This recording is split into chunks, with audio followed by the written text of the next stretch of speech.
춘자 씨는 서운합니다. 그런데 누구에게 서운한지 모릅니다. 아들에게 서운한 것 같기도 합니다. 딸에게 서운한 것 같기도 합니다. 남편에게 서운한 것 같기도 합니다. 40년 지기 친구에게 서운한 것 같기도 합니다. 분명히 서운한데 그 감정을 꺼내놓으면 미운 사람이 될 것 같아서 삼킵니다. 삼키고 또 삼킵니다. 하루에 3번, 한 달이면 90번, 1년이면 1000번 넘게 삼킨 서운함이 가슴에 돌처럼 쌓입니다. 춘자씨 74세. 천안시 동남구 작은 아파트에서 남편과 둘이 삽니다. 결혼한 지 46년째입니다. 아들은 대전에서 회사를 다니고 있습니다. 결혼해서 아이가 둘입니다. 딸은 서울에서 혼자 삽니다. 미혼입니다. 춘자 씨는 28년을 천안 봉제 공장에서 미싱을 돌렸습니다. 새벽 7시에 출근해서 저녁 7시에 퇴근했습니다. 미싱 소리가 귓속에서 떠나지 않았습니다. 지금도 가끔 잠결에 그 소리가 들립니다. 드르르르. 바늘이 천을 뚫는 소리. 춘자 씨의 손가락에는 바늘에 찔린 자국이 10개 넘게 남아 있습니다. 춘자 씨에게는 40년 지기 친구가 있었습니다. 공장 동기였습니다. 같은 라인에서 일했습니다. 점심을 함께 먹고 퇴근 후 시장에서 장을 같이 보았습니다. 딸 키우는 이야기, 남편 투정, 시어머니 흉을 나누었습니다. 세상에서 가장 편한 사이였습니다. 그런데 3년 전부터 그 친구와 연락이 뜸해졌습니다. 춘자 씨가 전화를 걸면 친구는 받습니다. 받기는 합니다. 그런데 바쁘다고 합니다. 다음에 보자고 합니다. 그 다음에가 오지 않습니다. 춘자 씨는 생각합니다. 내가 뭘 잘못했나? 혹시 지난번에 한 말이 기분 나쁘게 들렸나? 기억을 더듬어 봅니다. 딱히 떠오르는 게 없습니다. 서운합니다. 그런데 이상합니다. 서운하다는 것은 아직 그 사람이 중요하다는 뜻입니다. 미운 사람에게는 서운함을 느끼지 않습니다. 관심 없는 사람에게는 서운함이 생기지 않습니다. 서운함은 기대가 남아있을 때만 찾아오는 감정입니다. 한 현자는 이렇게 말했습니다. 그리움이 사라진 관계보다 슬픈 것은 없다고. 춘자 씨는 그 말의 뜻을 몸으로 알고 있습니다. 서운하다는 것은 아직 그 사람을 그리워하고 있다는 뜻입니다. 미움이 아닙니다. 그리움의 다른 이름입니다. 거실창 너머로 해가 기울고 있습니다. 춘자 씨는 휴대폰을 들었다 놓습니다. 친구에게 전화를 걸까 말까? 아들에게 안부를 물을까 말까? 손가락이 화면 위에서 멈춥니다. 그런데 춘자 씨가 진짜 두려워하는 것은 서운함 자체가 아닙니다. 서운함을 말했다가 관계가 깨질까봐.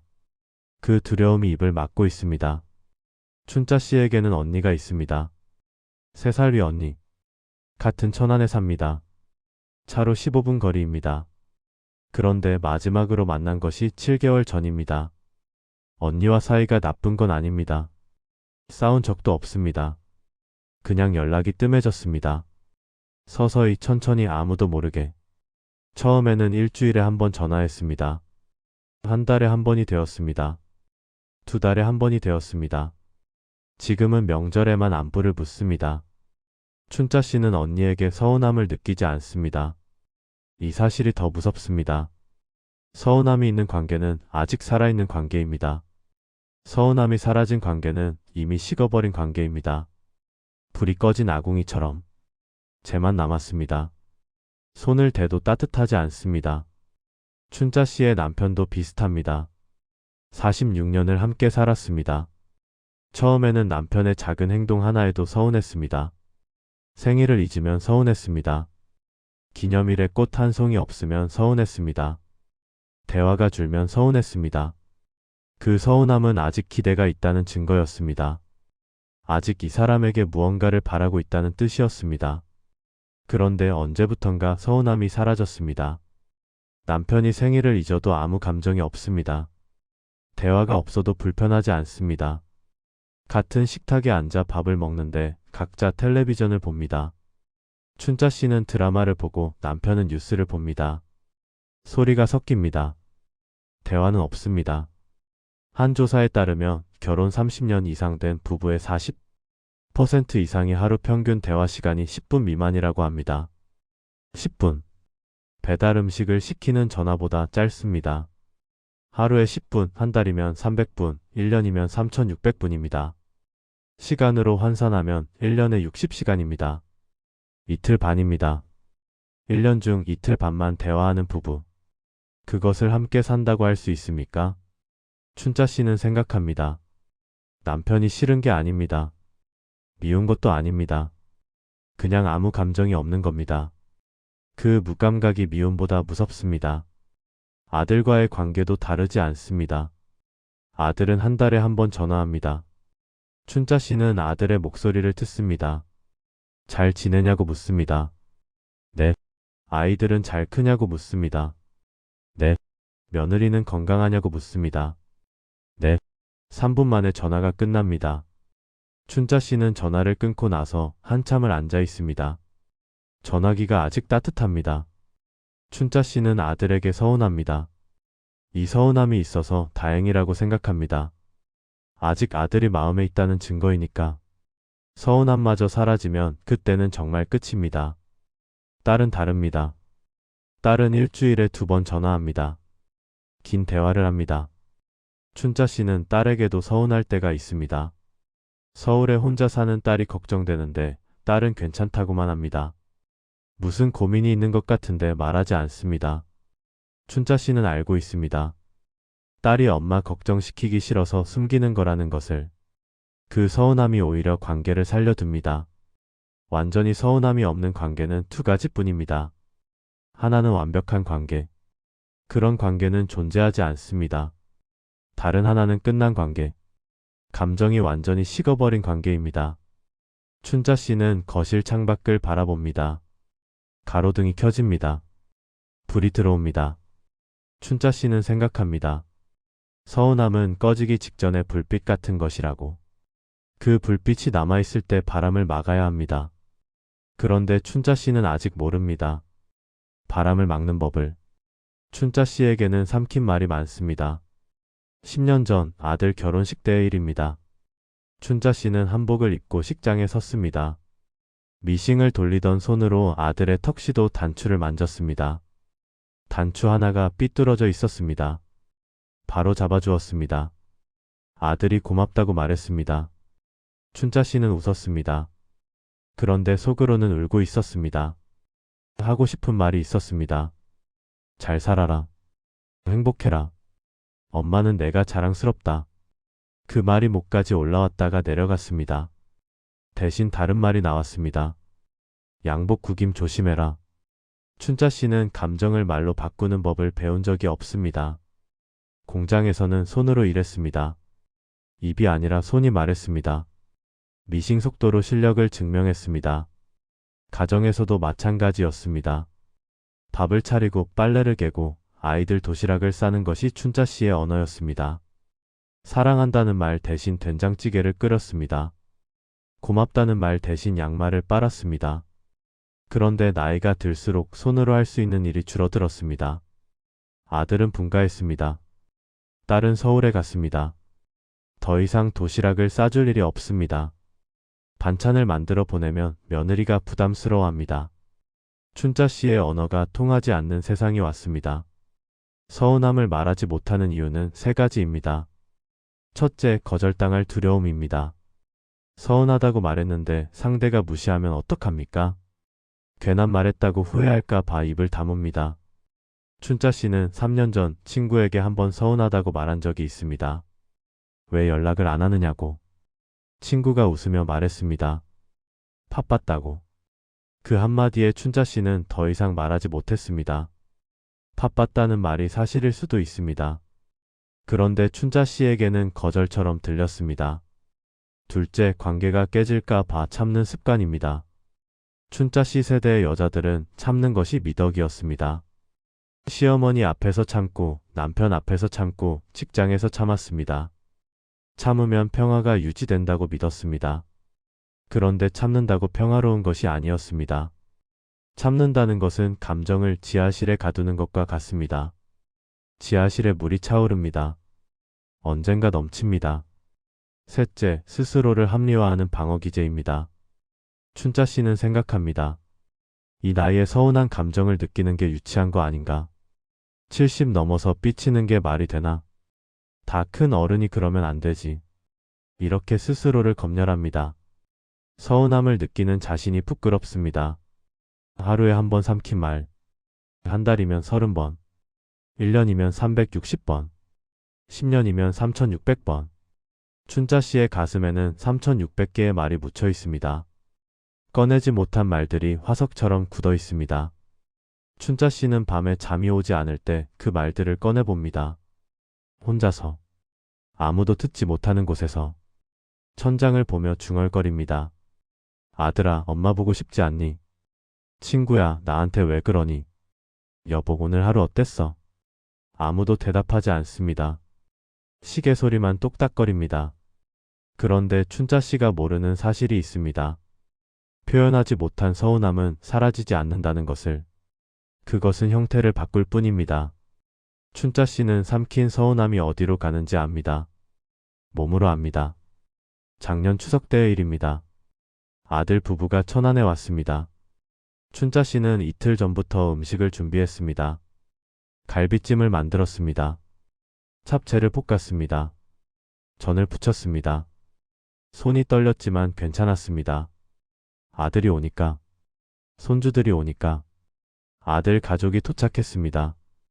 춘자 씨는 현관에서 맞았습니다. 손주들이 뛰어 들어왔습니다. 할머니 하고 부르는 목소리가 집안을 채웠습니다. 춘자 씨의 얼굴에 웃음이 번졌습니다. 식탁에 앉았습니다. 음식을 내놓았습니다. 며느리가 고맙다고 했습니다. 아들은 맛있다고 했습니다. 춘자 씨는 기뻤습니다. 그런데 식사 중간에 며느리가 휴대폰을 꺼냈습니다. 사진을 찍기 시작했습니다. 음식 사진을 찍었습니다. 춘자 씨는 웃으며 말했습니다. 밥 먹으면서 폰은 좀 내려놓으라고. 며느리가 웃었습니다. 인스타그램에 올리려고 한다고. 춘자 씨는 아무 말도 하지 않았습니다. 그런데 속이 불편했습니다. 이 음식을 이틀 동안 만들었는데 먹기도 전에 사진부터 찍는 게 서운했습니다. 그 서운함을 참았습니다. 설거지를 하는데 아들이 소파에 누워 있었습니다. 남편은 텔레비전을 보고 있었습니다. 며느리는 아이들을 재우러 방에 갔습니다. 춘자 씨 혼자 부엌에 서 있었습니다. 물소리만 들렸습니다. 서운함이 올라왔습니다. 참았습니다. 더 올라왔습니다. 참았습니다. 그날 밤 춘자 씨의 서운함이 터졌습니다. 엉뚱한 방향으로. 남편에게 화를 냈습니다. 당신은 맨날 누워만 있느냐고. 설거지 한번 도와준 적이 있느냐고. 남편은 당황했습니다. 갑자기 왜 그러느냐고. 춘자 씨는 더 화가 났습니다. 갑자기가 아니라고. 46년째라고. 서운함은 관계가 아직 살아있다는 증거입니다. 그런데 서운함을 잘못 꺼내면 불이 됩니다. 원래 서운했던 대상이 아니라 엉뚱한 사람에게 불이 옮겨 붙습니다. 춘자 씨가 진짜 서운했던 건 며느리도 아들도 아니었습니다. 자신이 아무도 모르게 이틀을 고생했다는 사실을 아무도 알아주지 않는다는 것. 그것이 서운함의 본체였습니다. 분노는 서운함의 가면입니다. 냉전은 서운함의 벽입니다. 핏고는 말은 서운함의 칼날입니다. 춘자 씨는 세 가지 모두 써봤습니다. 어느 것도 관계를 낫게 하지 못했습니다. 한 달 뒤 춘자 씨는 친구 모임에서도 같은 실수를 했습니다. 오랜만에 만난 3명의 친구와 식당에 갔습니다. 한 친구가 손주 자랑을 했습니다. 또 다른 친구가 여행 이야기를 했습니다. 춘자 씨는 웃으며 들었습니다. 그런데 속으로는 달랐습니다. 왜 아무도 나한테 안부를 묻지 않을까? 나는 여기 앉아서 듣기만 하는 사람인가? 집에 돌아와서 남편에게 또 화를 냈습니다. 남편은 또 당황했습니다. 춘자 씨는 생각합니다. 내가 왜 이럴까? 서운함을 참다가 엉뚱한 곳에 쏟는 게 습관이 되어버린 겁니다. 이 습관이 관계를 갉아먹고 있습니다. 그런데 서운함 자체가 문제가 아닙니다. 서운함을 다루는 방식이 문제입니다. 칼은 요리를 할 수도 있고 상처를 낼 수도 있습니다. 서운함도 마찬가지입니다. 춘자 씨의 습관과 물건이 서운함의 지도를 그립니다. 첫 번째, 냉장고 안 반찬통입니다. 춘자 씨는 매주 반찬을 만듭니다. 4가지씩. 두 사람이 먹기에는 너무 많습니다. 남는 반찬이 냉장고에 쌓입니다. 일주일이 지나면 버립니다. 버리면서 아깝다고 중얼거립니다. 그런데 춘자 씨가 반찬을 많이 만드는 이유가 있습니다. 아들이 올까봐. 혹시 딸이 내려올까봐. 오지 않을 사람을 위해 반찬을 만들고 오지 않으면 버립니다. 한 주에 4가지, 한 달이면 16가지, 1년이면 192가지의 반찬이 버려집니다. 춘자 씨의 기다림이 쓰레기통에 담깁니다. 질문합니다. 반찬으로 사랑을 전할 수 있습니까? 오지 않는 사람을 위한 반찬은 사랑입니까? 집착입니까? 춘자 씨는 반찬을 만드는 대신 전화 한 통을 거는 것이 더 나을 수 있습니다. 보고 싶다는 말 한마디가 반찬 16가지보다 따뜻합니다. 두 번째, 통화 기록입니다. 춘자 씨의 휴대폰을 열면 통화 기록이 보입니다.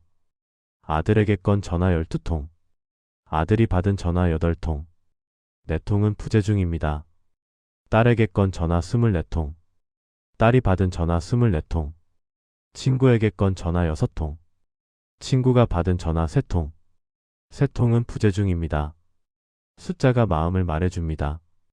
춘자 씨가 가장 많이 거는 전화는 딸에게입니다. 가장 많이 거절당하는 전화는 친구에게입니다. 아들은 그 중간입니다. 춘자 씨는 이 숫자를 의식하지 못합니다. 그런데 몸은 알고 있습니다. 친구에게 전화 걸기 전에 손이 멈추는 것. 그것이 증거입니다. 질문합니다. 전화를 거는 횟수가 관계의 깊이를 말해줍니까? 전화를 받지 않는 횟수가 관계의 끝을 말해줍니까? 반드시 그렇지는 않습니다. 바빠서 못 받는 것과 안 받는 것은 다릅니다. 다만 춘자 씨에게는 같게 느껴집니다. 세 번째, 거실 소파 위치입니다. 춘자 씨네 거실에는 소파가 2개 있습니다. 3인용 하나, 1인용 하나. 남편은 3인용에 눕습니다. 춘자 씨는 1인용에 앉습니다. 사이에 탁자가 놓여 있습니다. 리모컨이 탁자 위에 있습니다. 두 사람은 같은 거실에 있지만 서로 다른 세계에 삽니다. 소파 사이의 거리는 1m입니다. 마음 사이의 거리는 측정할 수 없습니다. 춘자 씨는 가끔 남편 옆에 앉고 싶습니다. 그런데 앉으면 어색합니다. 46년을 함께 살았는데 어색합니다. 그 어색함 안에 서운함이 있습니다. 왜 당신은 내 옆자리를 비워두느냐는 서운함. 서운함은 관계가 아직 살아있다는 증거입니다. 춘자 씨는 이 증거들을 읽을 줄 알아야 합니다. 반찬통은 기다림의 신호입니다. 통화 기록은 외로움의 신호입니다. 소파 위치는 거리감의 신호입니다. 신호를 읽으면 처방이 보입니다. 춘자 씨는 변하기 시작했습니다. 지난달 딸이 전화해서 말했습니다. 엄마는 왜 서운한 걸 한 번도 말 안 하느냐고. 엄마가 화낼 때는 항상 엉뚱한 대답, 화를 내니까 뭐가 문제인지 모르겠다고. 춘자 씨는 대답하지 못했습니다. 딸의 말이 맞았기 때문입니다. 춘자 씨는 기준을 세우기로 했습니다. 젊었을 때는 서운함을 참는 것이 미덕이라고 믿었습니다. 시어머니 앞에서 참고, 남편 앞에서 참고, 직장에서 참았습니다. 40대에는 참는 것이 습관이 되었습니다. 참는 게 편했습니다. 50대에는 참는 것이 성격이 되었습니다. 서운함을 느끼는 것 자체를 부끄러워했습니다. 60대에는 참은 것들이 한꺼번에 쏟아지기 시작했습니다. 엉뚱한 방향으로. 하지만 70이 넘으면서 깨달았습니다. 참는 것은 평화가 아니라 폭발의 준비였다는 것을. 지금은 다르게 하기로 했습니다. 첫 번째 기준. 서운함을 24시간 안에 말합니다. 삼킨 서운함은 하루가 지나면 형태가 바뀝니다. 서운함이 원망이 됩니다. 원망이 분노가 됩니다. 분노가 냉전이 됩니다. 24시간 안에 꺼내면 아직 서운함의 형태를 유지하고 있습니다. 부드럽게 말할 수 있습니다. 춘자 씨는 수첩을 샀습니다.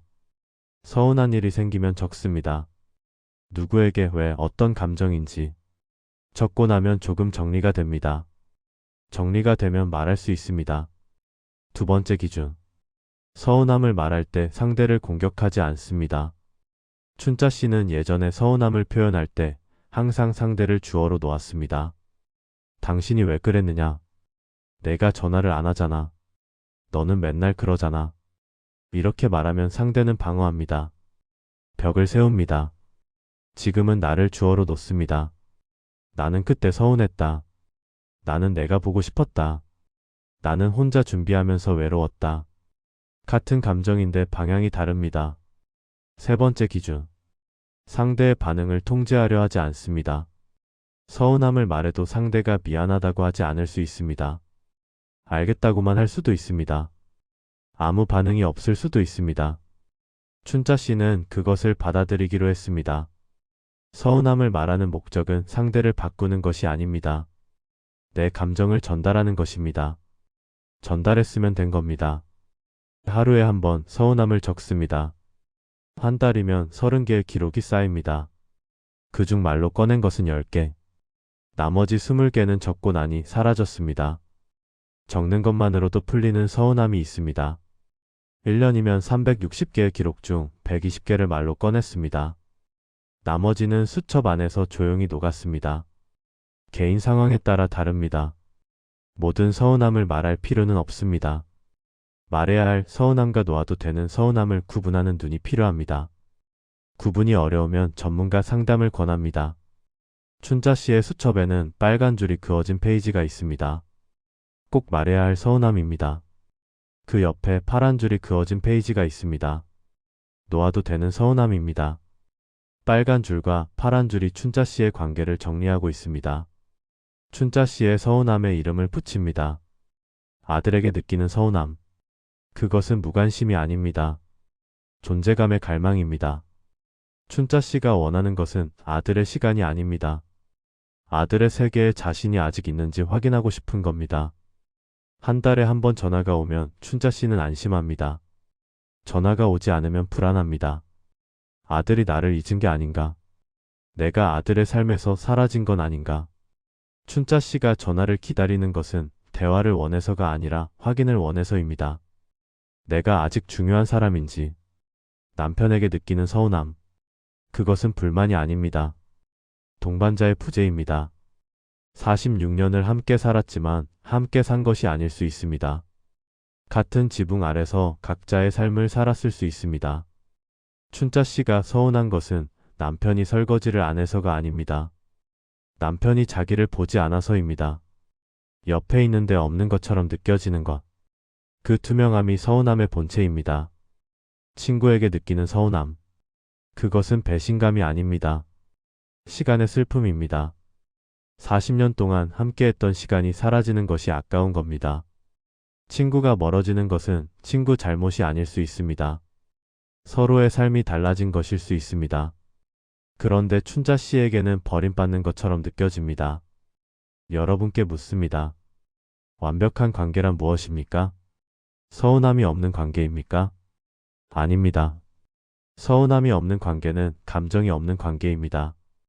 감정이 없는 관계는 죽은 관계입니다. 완벽한 관계란 서운함을 안전하게 나눌 수 있는 관계입니다. 서운하다고 말했을 때 상대가 듣는 관계, 들었다고 말해주는 관계, 미안하지 않아도 알겠다고만 해주는 관계, 그것이 살아있는 관계입니다. 춘자 씨는 요즘 남편에게 서운함을 말합니다. 작게, 조심스럽게. 어제 남편에게 말했습니다. 나는 당신이 내 옆에 앉아주면 좋겠다고. 남편은 아무 말 없이 3인용 소파 끝에 자리를 내었습니다. 춘자 씨가 앉았습니다. 두 사람은 텔레비전을 함께 봤습니다. 대화는 없었습니다. 그런데 따뜻했습니다. 서운함 너머에 있는 것은 미움이 아닙니다. 관계를 지키고 싶은 마음입니다. 그 마음이 있다면 관계는 아직 살아있습니다. 춘자 씨에게 안정이 더 중요합니까? 솔직함이 더 중요합니까? 이 질문에 정답은 없습니다. 다만 춘자 씨는 46년 동안 안정을 선택했고 그 결과 관계가 조용히 식어갔습니다. 지금은 솔직함을 연습하고 있습니다. 아직 서툽니다. 그래도 시작했습니다. 여러분은 어떻습니까? 서운함을 말하는 것이 두렵습니까? 서운함을 참는 것이 편합니까? 두려움과 편안함 사이에서 관계가 숨을 쉬고 있습니다. 오늘 아침 춘자 씨에게 전화가 왔습니다. 3년째 연락이 뜸했던 그 친구입니다. 춘자 씨는 전화벨이 울리는 동안 심장이 뛰었습니다. 받을까 말까 망설였습니다. 세 번째 벨이 울릴 때 받았습니다. 친구의 목소리가 들렸습니다. 조금 낮아져 있었습니다. 3년이라는 시간이 목소리에도 쌓여 있었습니다. 친구가 말했습니다. 미안하다고. 연락을 못했다고. 사실은 몸이 안 좋았다고. 병원을 다니고 있었다고. 말하기가 부끄러웠다고. 춘자 씨의 눈에서 눈물이 흘렀습니다. 3년 동안 춘자 씨가 상상했던 것은 모두 틀렸습니다. 친구가 자기를 싫어하게 된 줄 알았습니다. 자기가 뭔가 잘못한 줄 알았습니다. 그런데 아니었습니다. 친구도 서운했던 겁니다. 아프다는 말을 하지 못한 것이 서운했고, 도움을 청하지 못한 것이 서운했고, 춘자 씨에게 짐이 될까 봐 연락을 끊은 것이 서운했습니다. 서운함은 관계가 아직 살아있다는 증거입니다. 두 사람 모두 서운했습니다. 두 사람 모두 말하지 못했습니다. 두 사람 모두 상대를 위해 참았다고 믿었습니다. 그런데 참는 것이 상대를 위한 것이 아니었습니다. 자기를 보호하기 위한 것이었습니다. 춘자 씨는 일장에서 서운함을 삼켰습니다. 지금은 다릅니다. 수첩에 적고 24시간 안에 말하고 상대를 공격하지 않는 법을 배웠습니다. 완벽하지 않습니다. 여전히 서투릅니다. 그래도 달라졌습니다. 세 줄로 정리합니다. 진실. 서운함은 미움이 아니라 관계가 살아있다는 신호입니다. 기준. 서운함을 24시간 안에 말하되 나를 주어로 놓고 상대의 반응을 통제하지 않습니다. 행동. 오늘 서운했던 그 사람에게 한마디만 건넵니다. 나는 당신이 보고 싶었다고. 춘자 씨는 오늘 친구를 만나러 갑니다. 천안역 앞 커피숍에서. 3년 만입니다. 가방에 수첩을 넣었습니다. 빨간 줄이 그어진 페이지를 펼칠 생각입니다. 솔직하게 말할 생각입니다. 나도 서운했다고. 그런데 보고 싶었다고. 현관문 앞에서 신발을 신습니다. 이번에는 벗지 않습니다. 서운함을 느끼는 지금이 관계를 살릴 수 있는 마지막 기회일 수 있습니다. 서운함이 사라지면 무관심이 옵니다. 무관심이 오면 관계는 끝납니다. 아직 서운하다는 것은 아직 기회가 있다는 뜻입니다. 관계란 서운함이 없는 것이 아니라 서운함을 함께 통과하는 것입니다. 여러분께 묻습니다. 춘자 씨의 이야기에서 자신의 모습을 보셨습니까? 오늘 가장 마음에 남은 한 문장은 무엇입니까? 댓글로 한 줄만 남겨주세요.